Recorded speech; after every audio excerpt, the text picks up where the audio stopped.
Welcome, viewers, to a special episode of Primetime Live here on Jess FM and Jess TV in Lethbridge, Alberta. Of course, the viewers in the local area are very curious to find out about who's running in the upcoming municipal election. This election is a very pivotal point in our community and moving forward in the next 4 years. At this time, we would like to invite and introduce a very special guest to this special episode. And the reason why we're here is we want to get to know Rufa Doria, who is running as a council member. We want to give her a chance to speak to you and let you know what issues are important to her as a member of the community, but also representing everyone else within the community outside of her circle. So again, welcome, Rufa. Thank you very much for taking the time to be with us here on this special episode of Primetime Live today. Good day, James. Thank you for inviting me. As you know, James, my name is Rufa Doria, and I'm running for City Council. I believe that my background can help come up with the responsible decision for the city. So that's why I'm running for the council. My background is a unique mix of professional, academic, and community experiences, which equip me to the right skill to make a responsible decision for the city. So that's the reason why I'm running change. Excellent. And if we could delve into that just a little bit about your background and your achievements in not only education but also in community. I understand that you are very active in various roles that already are, really helping to move the community forward and, more importantly, to unite a community. Exactly, James. I just want to let you know that right after I finished my PhD from McGill University, I moved to Lethbridge and worked in the Lethbridge Research Center. There, at the time, I feel so connected to Lethbridge, mainly because Lethbridge is run like the economy of Lethbridge is based on agriculture. So that's why I'm very connected with Lethbridge. Then I'm also a local business owner.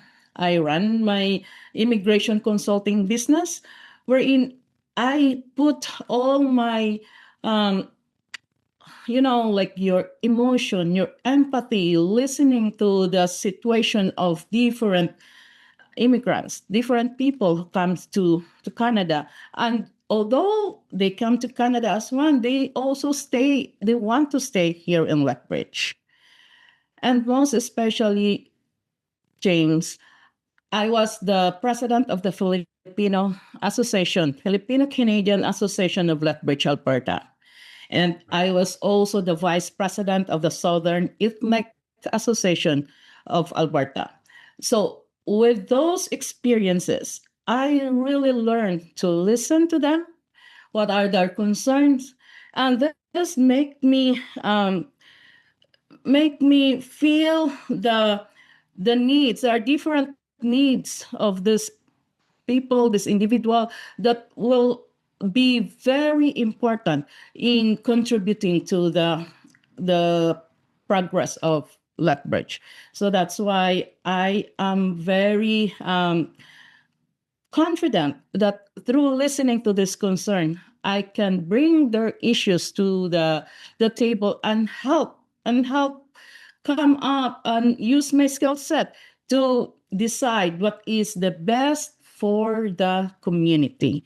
So I have that feeling, James, that having my background, my experiences, and my leadership can represent them and also ready to lead them and serve the Lethbridge as a whole.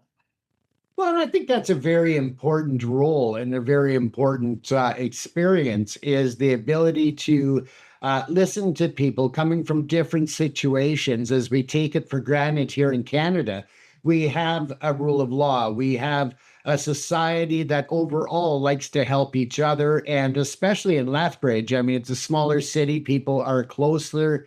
I think there's more interconnection there. But I also think that at this time, whether you are paying attention to US politics or even some of the Canadian politicians that want to drive a divide between communities, that when someone like yourself comes in, it really helps to reinvigorate the acceptance, the tolerance, the education that I feel is important. When you learn about other cultures, then it opens you up to being more accepting and supportive. And I think that's an Exactly. important thing that you really Mhm. think Mhm. leadership. So yes, well, there are many programs, like as you said, based on the different levels of government, from federal, from provincial levels, and we know there are many programs that are surrounding us in Canada, and you even mentioned other countries. However, James, for this particular um, situation now, what I'm trying to focus is on how we can help the municipal level of Lethbridge. So we want to focus on the issues, concerns of Lethbridge. So what I'm thinking now, James, is to help come up with the prioritization of our plans. Okay, so yes, there are programs that are that can affect us. That is why there is a need for a skill to know how to weigh, how to analyze what are the priorities, and mostly we have to focus what are the priorities for Lethbridge, for the citizens of Lethbridge. That is my focus when I'll be in the council. Right. Jake. Excellent. And I know that one of the priorities for the Lethbridge community, and a lot of communities across Canada, but specifically Lethbridge, is, of course, mental health and criminality. Now, I do have some numbers here that when it comes to the consensus for the metropolitan area of Lethbridge, is that 2024 is an exciting year in terms of numbers. If there is such a thing about getting excited about numbers, but the truth is that the crime severity index has actually shown Lethbridge to be a much safer community.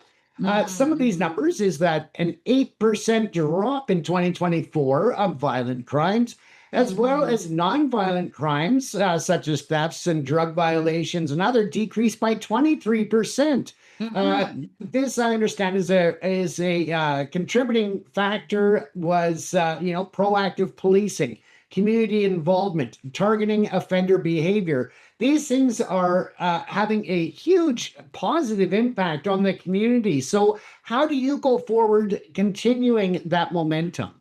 Exactly, James. That is the good thing. So what I'm proposing to the table is to continue with the strong community partnerships. You mentioned like the policing. We have also to look into the social services because we need to identify the root causes of this problems that brought to Lethbridge. That is why I want to invest more on public safety with good collaborations with different strong communities. And having said strong communities, we have to recognize not only the different um, cultural communities, but also the private sectors. They have they can also contribute to the development of the safe neighborhoods. That is one of my pillars, James, the safe neighborhood. We have to look into the root causes, maybe homelessness, the need to answer the question of homelessness. We have also one of the root causes is maybe their addiction or a cause of mental health. And there, you need to consider all the parameters, James. We need also to be compassionate or with like a coordinated response to our problem. So yes, that is already a good number. So in order to continue the momentum, you have to advocate that we need to have an holistic approach to meet the crime in in city of Lethbridge. So I really believe, James, that collaboration, collaborative work, partnership, strong community discussions, our lines should be open, whether it can be for to address the homelessness, We need to address the mental health, but again, we need to be compassionate also to these people. And I think that goes a long way because I think that in talking to people as a journalist, I've traveled around the world. I've been to the front line Yes. of war zones and refugee crisis and all of that. But I think that no matter where you go in the world, and this is no different in Lethbridge, is that where you find homelessness, where you find mental health and addiction issues, you also find a lot of hopelessness. And for people such as yourself to show that compassion, to bring a personal touch to those who are suffering, it may be that just that one little act that helps them to realize that they are valued, that people do still care Exactly. about them in the community. And it could be that point to push them towards recovery. Now, what do Exactly. you I see in the agree. community in terms of maybe better access to health care, whether it's mental health supports at the municipal level or addiction recovery? How can the community move forward with improving the access? Yes, I know that you are talking about most of the provincial programs, James.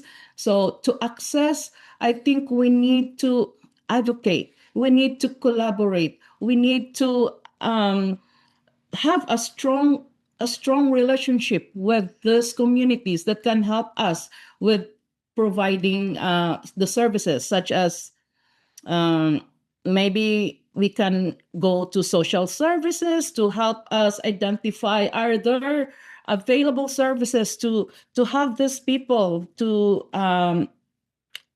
assess whether they have mental health issues, they have other housing issues. We have to be very strategic in approaching this the concerns of our community. So again, they are still they need some attention. We need to be very compassionate in determining what are the root causes. So moving forward, we will continue our collaboration with the services of different uh, communities, services of from provincial government. We can talk, we can advocate them to help move how to come up with a good program for the city of Lethbridge. Excellent. Yeah, and as I said, that seems to be moving forward. When you look at the crime severity index, the numbers being reduced, I think, also reflects on how the community is working towards sustainable programs to help those who are in crisis. So I think that's a positive, and I have no doubt that you will move forward to keep things going in the right direction. As we touched on just briefly in those segments, of course, housing comes up as a big priority. And I know that that's top of mind for a lot of the voters out there. So, what is your vision to work with the federal, the provincial, and other partners to increase the availability and the access to housing for all individuals? Yeah, I think that from the city level, like from the municipal level, first we have to build a more balanced strategic approach to our fiscal management. Okay, we need to look into to review, to look into deeper on our budget. We need to determine whether these taxpayers are um, how do you call that? They can feel that their taxes were used in the right way. I mean, it in every dollar counts for them in paying the taxes. So what I'm proposing is first we have to look into our own budget. We come up with balanced strategic approach for our um, budget, our how do you call that? Our strategic plan. And then if we can determine that there's a need for us to collaborate, if there is a need for us to to have a partnership with regard to the program to the provincial level or to the federal level, then we start to work. We have to advocate. to the provincial government that we need this in order to support for our project. So the thing again is to have prioritization. We have to look into what is the priority. Is this our priority for now? Then if it is, then we have to look for different different avenues where we can find funding rather than increasing all, like putting all the burden in our taxpayers within the city. So for me, there is a need for us to study deeply, review what we have done. I think there is already the operating budget placed there, and then there will be a coming strategic planning for the budget. We have to look into into deeper so that we will know whether which one is the priority or not. Then we can move forward to advocating to other fundings, to have a collaboration to other partners for us to like obtain some funding. Only to think that we have to prioritize. So what I mean just is not to put burden all the time to the taxpayers of Lethbridge. If we can find other sources of funding, that will be great. And when we talk about funding, when we talk about taxpayers, when we talk about fiscal responsibility, which I think that you've got a good handle on and what you envision in terms of reviewing budgets and expenditures and all of that fun stuff. One of the big concerns, of course, with citizens as well is local infrastructure, whether that comes in the form of the wastewater treatment or with the bridges and transportation infrastructure. I think that there are a big difference in terms of what people expect and what's financially responsible spending. And with the federal government, in terms of what they're doing for infrastructure projects across the nation, do you see yourself working with the other councillors and the mayor to really actively go after the federal funds for infrastructure? That is a good question, Jess, because the issue now is the citizens of, especially in Lethbridge, we're expecting a lot for the infrastructure projects. We're expecting a third bridge. We're expecting improvement of the water treatment. We're expecting housing projects. However, we haven't have an idea of how much funding we have for these projects.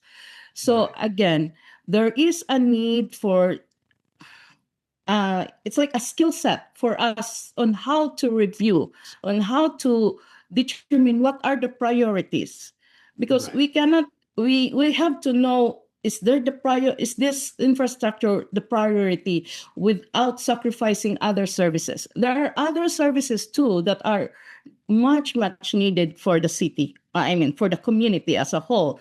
Then that is why there is a good way to do that. We have to look into the planning, the operation budget. It's not necessarily that, oh, there is a funding here that comes, we have to utilize this right away. We need to analyze. There must be somebody to look into it and then review, test, and then is it ready for this particular project? Prioritize and look all other parameters. This is the important infrastructure now. Then the next step is, once you know that, you have to go out to the community, listen to them, have your ability to have conversation, make the lines open in order for us to know what can they say on this? What are the suggestions moving forward? Because we are serving them. We are looking into the taxpayers' money. It's not only for, like, we know how to deal it, but we have also to listen to them and explain to them. Go out, serve the community. This is my skills. Like, I, as a community leader, I can listen. Then once you listen, you know how to answer to them, how you are prepared, because you already studied the advantages and disadvantages of the the budget on the table, then you can answer to them. Yeah, that is my biggest service for them. Like I can go out, listen to them, and then bring back into the table for discussions and deliberations. Then we can come up with a responsible decision. That is for the city of Lethbridge. Excellent.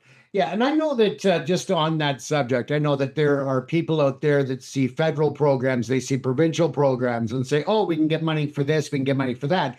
But what they don't really figure into that is that there is still a level of commitment from the municipal level in terms of the financial input into those projects. So it's not like the federal government's going to come in and pay 100%. The provincial government's not paying 100%. So there is still that burden on the taxpayers at the local level. And I think that that is a very important context or topic that you brought up, is that you want to make sure that you are not raising the municipal taxes without doing due diligence to make sure that maybe there are savings within the government that can be instead utilized, as opposed to, just automatically, some politicians automatically just go to, we'll raise taxes. And I think that your responsible look at the fiscal outlook of this city, I think, is very important. And I like that.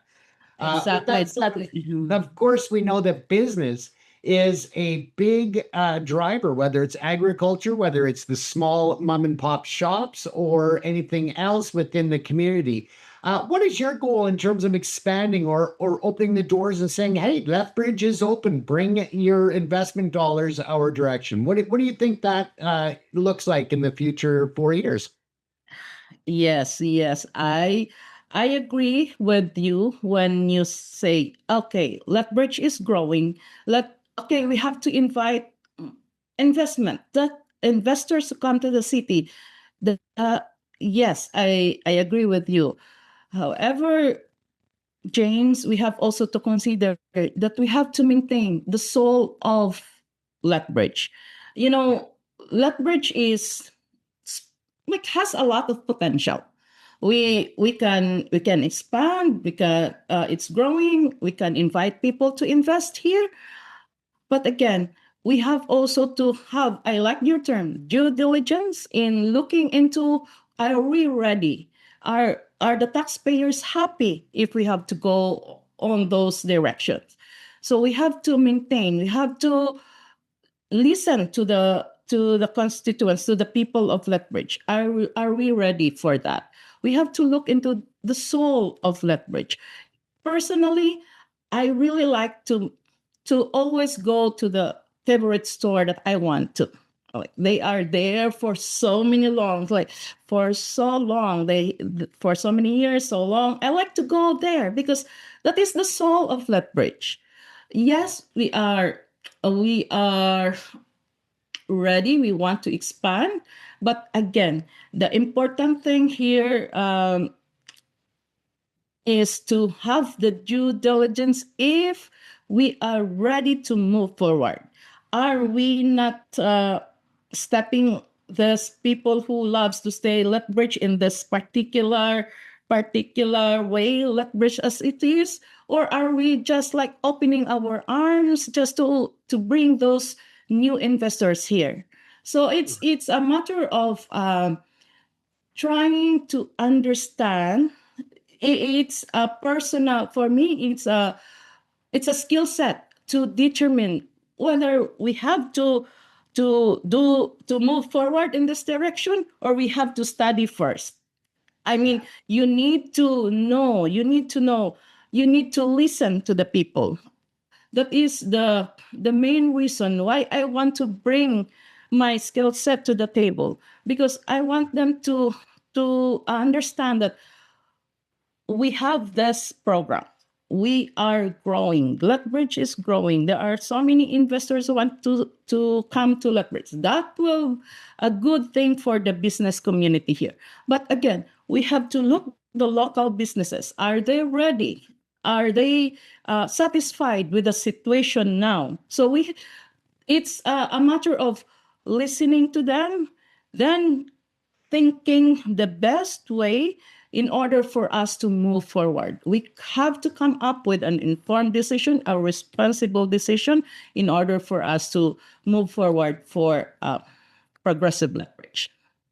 Well, and I like the idea that that you are taking into account that you're not going to sacrifice what makes Lethbridge special as a community, as a society, as a place that people have. They love Lethbridge, and that's why they are here. So I think that it's important that you are looking at it, saying we're not going to bring investment in for the purpose of investment. We are going to bring it in where it helps to complement the city and to help us grow in the right direction. We've seen many communities that just open the floodgates to investment and find out that it is actually a detriment to their infrastructure, to schools, to hospitals, to healthcare, to medical. And instead, what happens is that it actually backfires, and you see people flooding out of the city because they lose that ever so important character and charm that had them there in the first place. So I really like that that is a focus for you. As we talk about infrastructure and other things, what do you see as important in terms of the education system and the school system within Lethbridge? How do you think that there could be improvements made from a municipal level for that? Because that's a concern of all parents, of course, is a good education for their children and helping them to be able to visualize a future after school. Yes, especially for me, I really love people who are educated. It doesn't mean that educated that you have to attend the school, you have to come up with a PhD degree or higher degree. What I mean for that is for them to understand, know how the basics work. Okay, so I know education is a provincial government lookout. They are the one looking into the programs of the education. And since they are here in Lethbridge, we are empathetic to the needs of the teachers here, and I also have to look into the effect of this to the parents and the kids. Right. So I the only thing I can tell now is if there are different means for the kids to be educated, to know how to learn the basics, to know the practical part of like growing, because they need to know the the relationship. They have to know what. I can't answer more on the educate how the kids will be educated. Well, sometimes you need to have this in place, the education in place in our school places. But again, that is why there are other programs beyond or out beyond the four corners of the rooms. There are other programs that are available for the kids, and I think the city, the community also wants to look into those avenues, whether we can how we can help with the situation. Right. Well, and I think that that is a very realistic vision there, because you have to recognize, of course, the education being the purview of the provincial government, whereas, of course, the local governments can lobby the provincial government to help with, where there may see at a local level shortfalls that the province is not seeing. But I really like the fact that you are talking about the process more than the actual goal. And when I say that, I mean, I personally, when you learn certain things like, whether it is certain math skills or other things, and when you're in school, you're thinking, well, when am I ever going to use this? But I think that what gets lost is that it's not so much about the different skills that you're learning there or the different methods. It's about the process and learning how to think outside of the traditional way in terms of solving problems. And I think that's a big thing that's overlooked in education. we can look at it and say, okay, well, I haven't used, the geography. I haven't had to worry about what lake is in the middle of, northern Alberta and identify it. But at the same time, it's about that thought process. So I think that you have a very good thought in terms of, you have to focus on what you can control in the municipal level while still keeping those relationships open with the provincial and federal level. So I think that that is of big importance to the community. And some politicians lose sight of that. They've got these huge goals, but again, that fall outside of the purview of the municipality or at a provincial level that may be under federal purview. So I really like the way that you're looking at the future for Lethbridge and how you're working with not only the long-term generational residents, but all of the new residents as well. Because I think that one of the things, and you probably run into this quite often, is as communities are growing right now, there is a lot of polarization when it comes to immigration. And I think that what is getting confused is the legal immigration process and individuals who have been here maybe for generations through immigration programs. And instead, people are mixing that up with illegal aliens entering the country illegally and causing problems. But unfortunately, we are seeing too much on social media that really pushes all immigrants together in a negative way in many aspects. And I think that by what you're doing, you are setting a perfect example showing that, yes, there are immigration professionals that are helping people to enter the country properly, legally, and they are there to benefit. And that's where you started the show talking about the positive, how people want to be in Canadian communities and they want to help grow the community. They don't want to take away, they want to add to it and build a future. So would you say that that is something that is important for the community to understand, that there's so much positive there? Well, I'm so happy that you brought that issue, Jay. You know, me, I am an immigrant by myself. Like, I'm an immigrant here in Canada. Then the other positive thing is I am an regulated immigration consultant. That is my business. Yeah. I want to let you know that we are looking into, as what you said, what is the proper way for them to come here and for the people to come here. And as you can see, all the people who comes here legally, they are contributing to the economy of Canada as a whole. And for those who stay there in Lethbridge, they are working in a legal way. They are contributing to the economy of Lethbridge. So there are maybe information, or I don't know what kind of information that they are there, but for those people who comes here, works here, and like, can you imagine the people who comes here, they left their family back home just to help. They want also to help their family back home, but at the same time, they are paying taxes. They are doing what the other members of the community doing in a legal way. So that is why there are miscommunication about immigrants. But I just want to let you know that there are also people here that are help run the Lethbridge community. They have they work hard and they contribute to the economy of Lethbridge.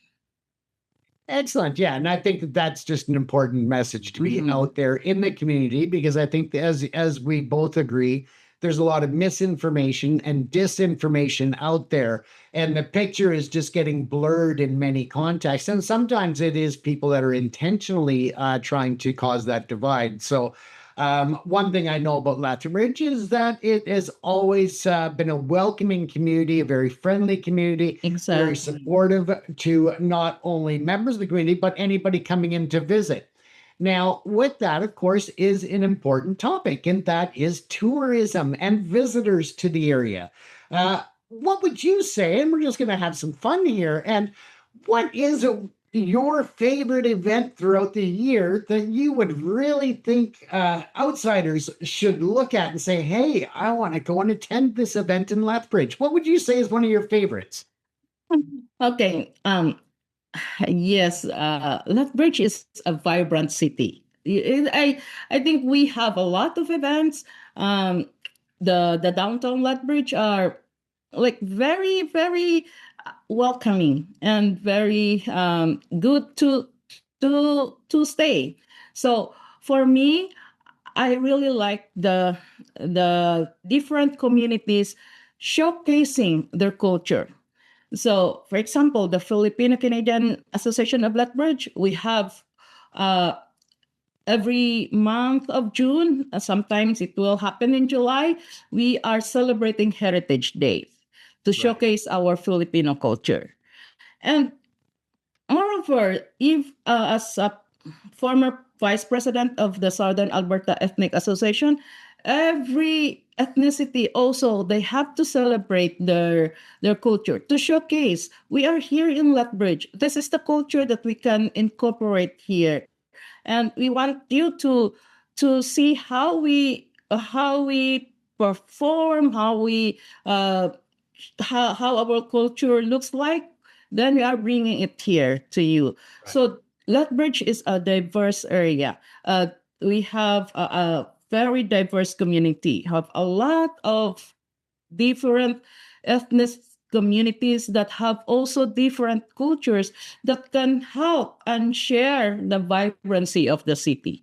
And if you come here, especially during summertime, there are showcase of the African community, the Latino communities, and not only their talents but also the food. That is the very important thing. The different food that they will serve will let the people try. This is our delicacy back home, so it's very welcoming for me. That is the very important thing that I want to continue to do to support every communities, because diversity is really a good thing for us to know more and let the people know our culture.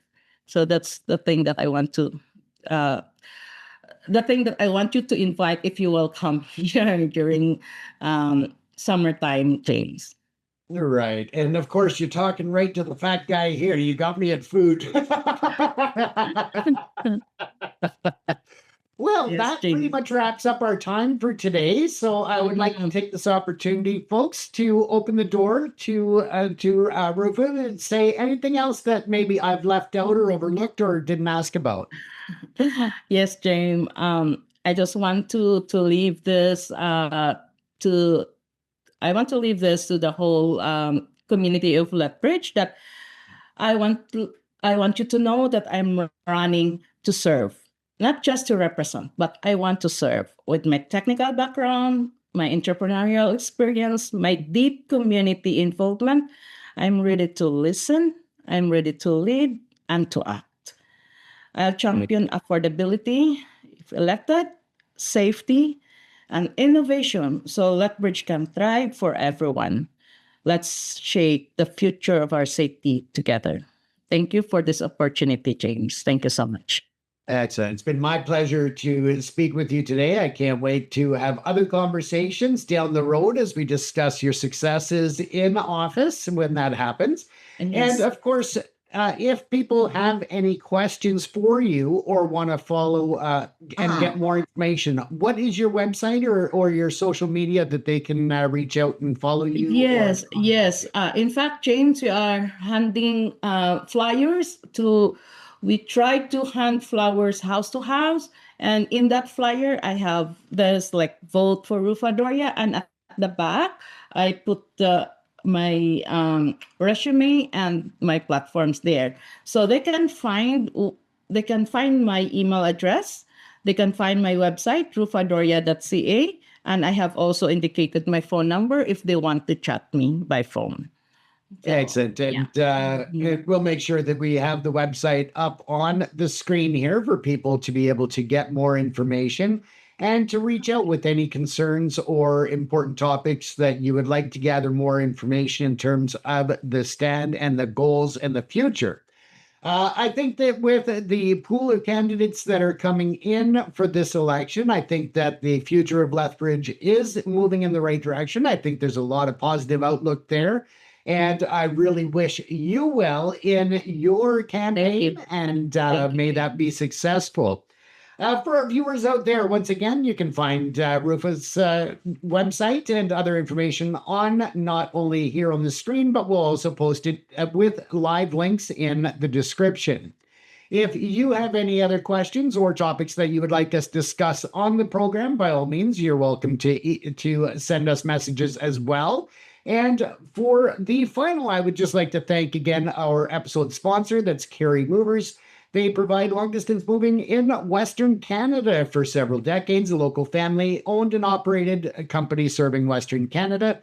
You can find them online at www.carrymovers.com. That's Kary movers.com for all of your long distance moves in Western Canada. Once again, Rufa, I would like to thank you, and I would also like to to acknowledge and thank Frances for setting this all up with us. And I know that she's working hard. It's a family effort. I love to see it. Yeah, may the future be extremely bright for Lethbridge and for you and your family. Thank you so much, James. Thank you. Thank you.